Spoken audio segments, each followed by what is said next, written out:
When it comes to picking in CSGO, there are no rules and it's always going to be different, but there are some patterns that you can follow when it comes to picking, and it comes with the economy of enemy players. Your picks are going to differentiate with the buy of your enemies. If you were to play against pistols, you always want to give yourself an optimal chance to kill someone, and that means that you want to position yourself as far from the wall as possible, and that's why you're gonna go further from these bricks and then pick, try to kill. If you know that an AVP is holding you from, let's say, catwalk, and you really want to pick him, I wouldn't suggest to people doing this, but if you are being held by an AVP, it's very hard to pick the AVP from here and actually get the kill. If you wanna contest an AVP, you need to go inside his brain and try to do something a little bit more crazy. And if you're picking an AVP dry, you actually wanna go closer to the wall. Even though it's a bad pick, you can just do this and maybe get rewarded with a kill. Because for him, he's rather focused on the back wall. It's hard for him to flick down and kill you.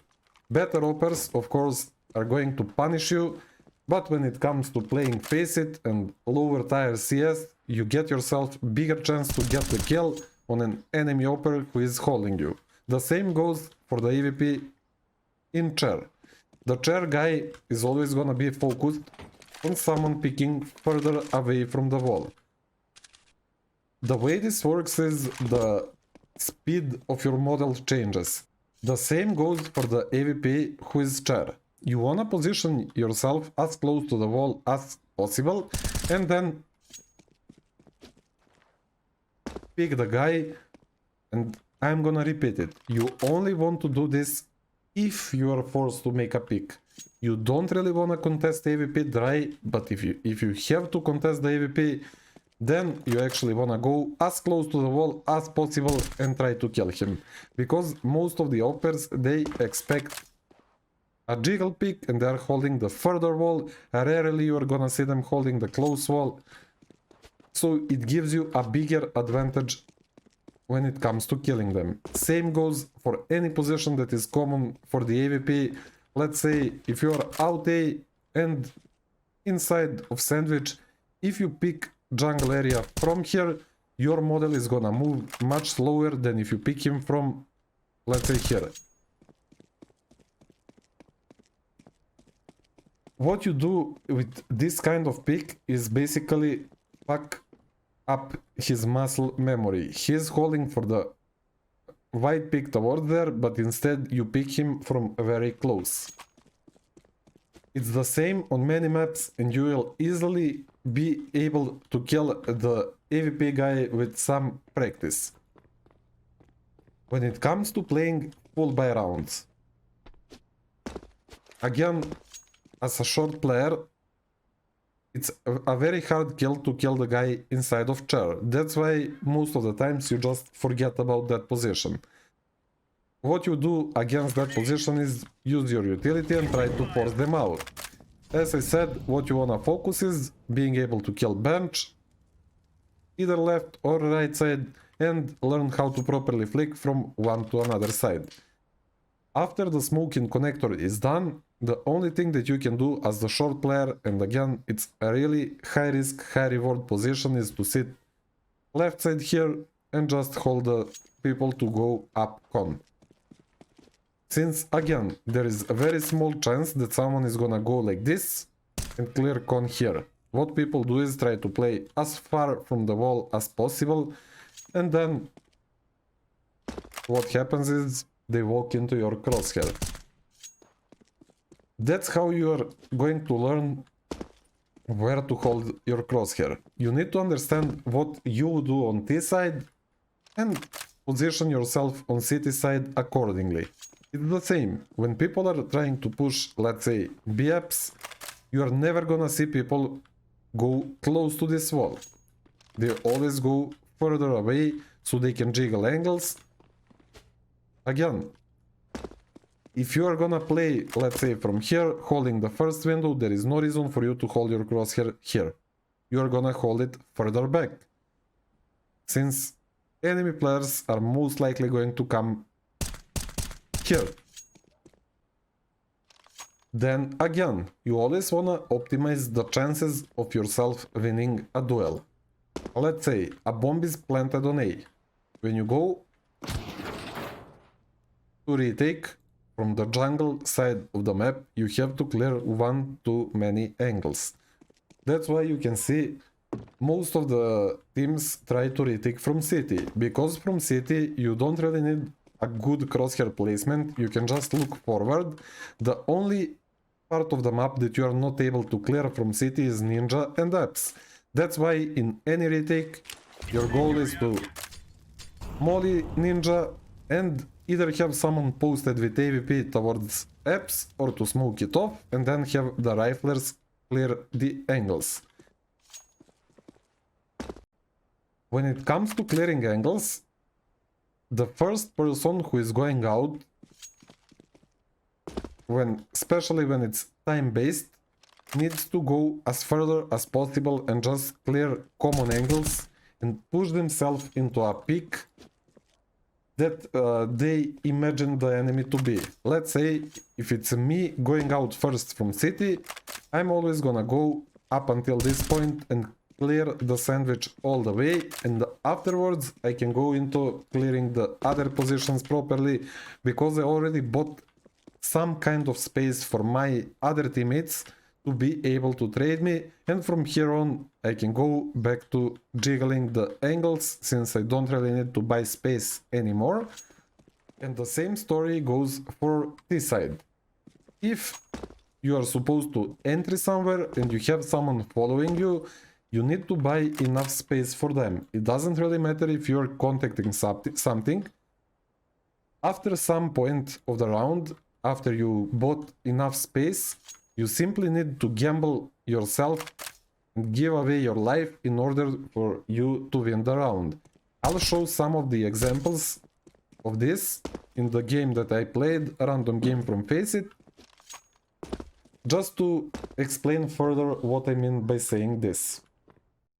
Here you will see Fnatic and me playing together towards A and our two-man game on Faceit. This is the first buy round of the game. We have no idea how the enemies that we are playing against are going to play, but here I have seen that there is no utility except a flash over mid, so that's why, by looking at the money of the enemy team, I kinda expect an AVP to play either Firebox or City. This is where I'm going to put myself out and try to search information by wide picking the AVP inside of City, again by being close to the wall.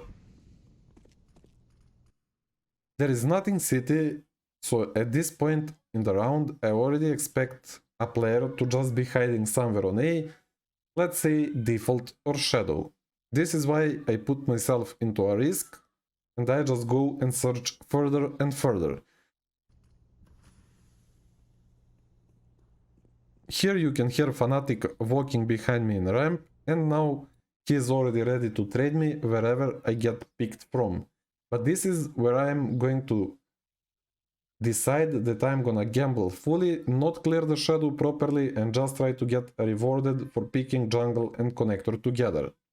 With this play, I'm going to win the round for my team, because you will see how this round ends up. I get the kill on the jungle guy, but I get traded from default. Since two of my teammates are already there, one from palace, one from ramp, the chances of the default guy surviving is very small. And this is the prime example of how we are winning the rounds on Faceit. He gets traded by the apps guy, 4 versus 3, a guy already picked up C4 coming towards A, they basically just need top connector smoke, molotov for jungle, they have full sight for themselves. As I said in the beginning of this clip,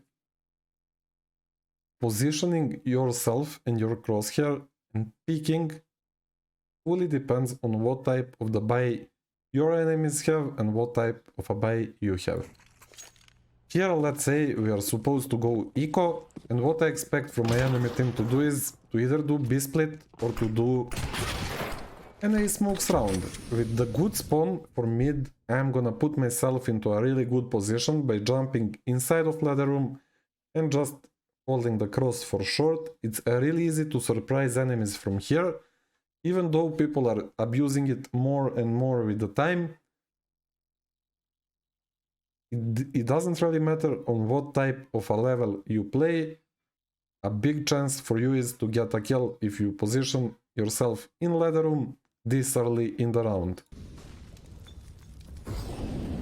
Here you can see me holding really close to the wall just because enemies are going to pick me with their right shoulder. When people are picking you with the right shoulder advantage, they are gonna pick much more shallow instead of what they would do if they would pick towards the left side.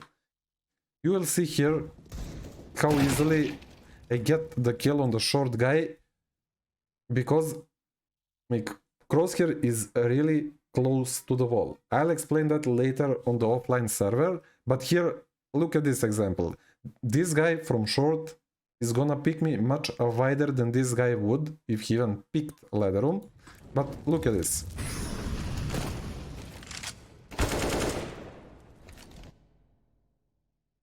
This guy strafed all the way out and I was ready for it because I expected a wide pick. That's why whenever you are playing on city side and the enemy has a right pick advantage, you wanna position your crosshair close to the wall. Then when you are, let's say, out on short, again playing the off angle, there is a very small chance that a player is gonna pick you here.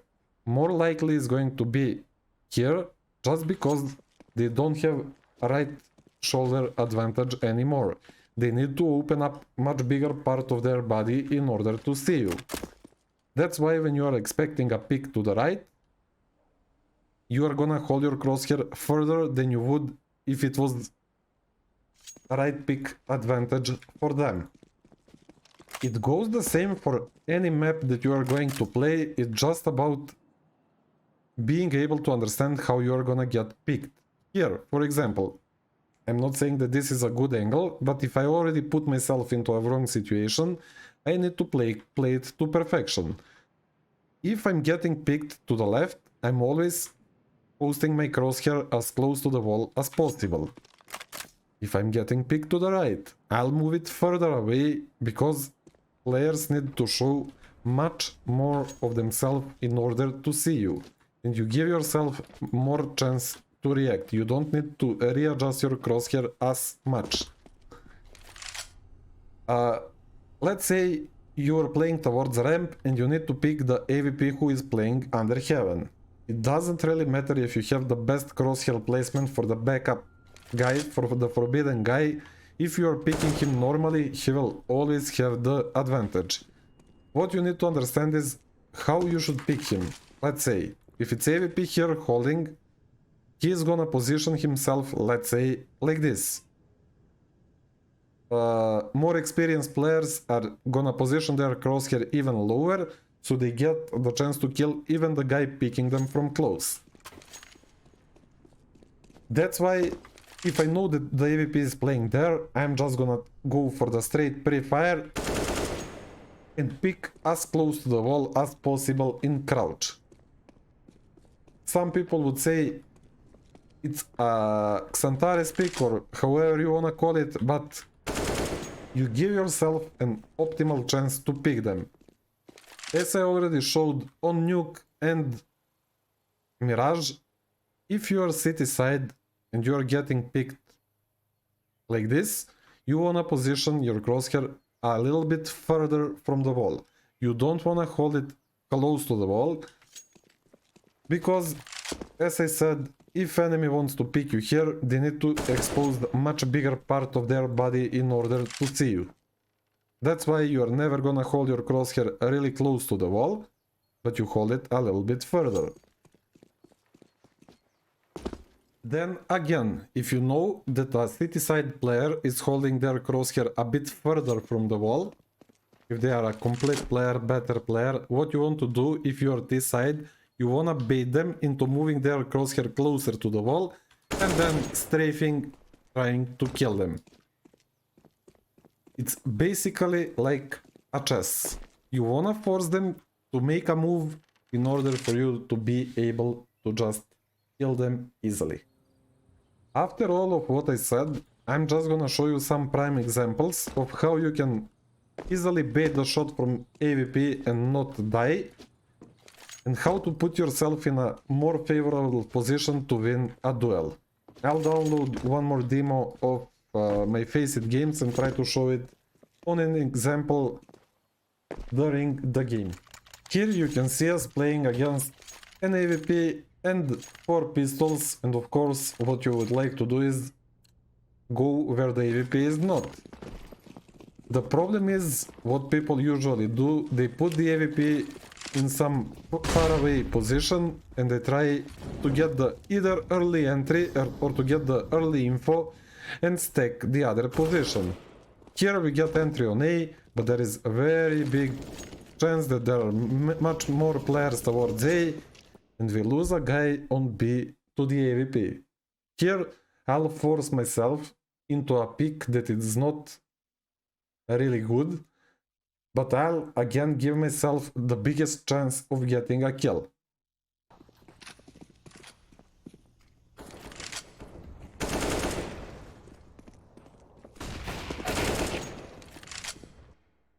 Again, what I said before, you wanna pick as close to the wall as possible or just jump.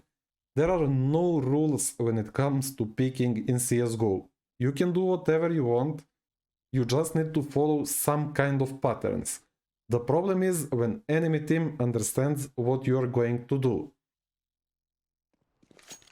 That's why you should never be a one-trick pony. It doesn't matter if you have the best Xantares pick ever, or if you have the best Jiggle pick, or whatever pick. You should always try to combine them, and that will make you much better player than just being able to do one thing on the map. Wide picks, Jiggle picks, short picks, control picks, Xantares picks, all of them matter in CSGO. And every single one is important, because if you pick the AWP guy 3 times from here in crouch, he's gonna be ready for it. Next time you're just gonna try to bait his shot and then go and try to kill him. You always need to make sure that enemy cannot predict what you're trying to do. To sum it up, the most important factor when it comes to you picking an enemy in the end is going to be the economy that they have.